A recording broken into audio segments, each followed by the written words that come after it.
This story takes place in New Hampshire. Back in 2001, a single mother named Tracy had just moved with her 2 kids into an old rental house on the edge of town. At first, everything seemed perfectly normal, just a quiet, old house. But a few months after they settled in, strange things started to happen. They'd hear footsteps upstairs when everyone was downstairs.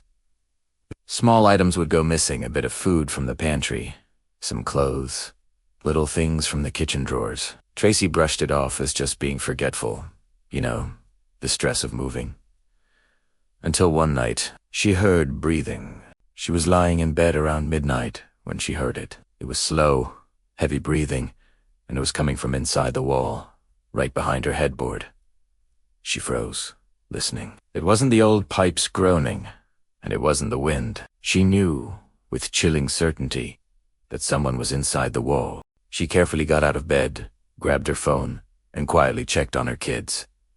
Both were sound asleep in their rooms. She called the police, but by the time they arrived, the sound was gone. They did a full search of the attic and the basement, but found nothing out of the ordinary, and eventually they left. For a few days after that, everything was quiet. Tracy almost convinced herself she'd imagined Italiano. But then, one afternoon, her son came running downstairs, his face pale with fear. He told her, "Mom, someone's in my closet." Tracy's heart pounded as she went to check.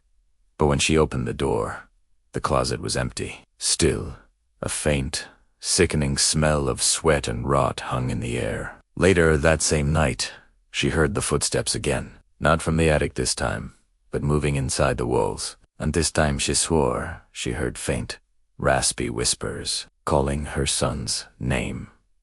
The next morning, she'd had enough. She called the landlord, demanding he send someone to inspect the house from top to bottom. When the maintenance crew arrived, they started looking around and noticed a section of drywall behind the washing machine looked off, like it had been crudely cut and then patched up. They decided to tear it open, and what they found inside didn't seem real. Behind the wall was a tiny, cramped, hidden space, just barely big enough for one person to squeeze into. Inside were dirty food wrappers, a grimy sleeping bag, and a small stack of photographs. Pictures of a family, taken through tiny peepholes, drilled in the walls.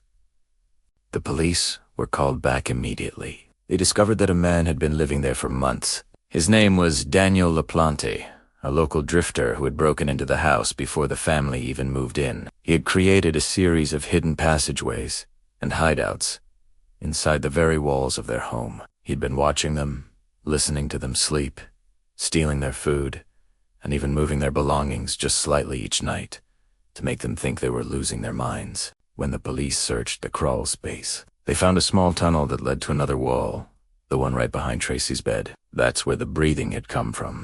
LaPlante was arrested, but the story doesn't end there. He managed to escape custody once and went on to commit far worse crimes in the following years. He is now serving multiple life sentences.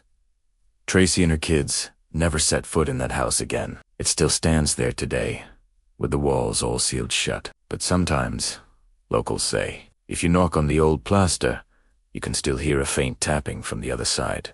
Just make sure no one's living inside your walls.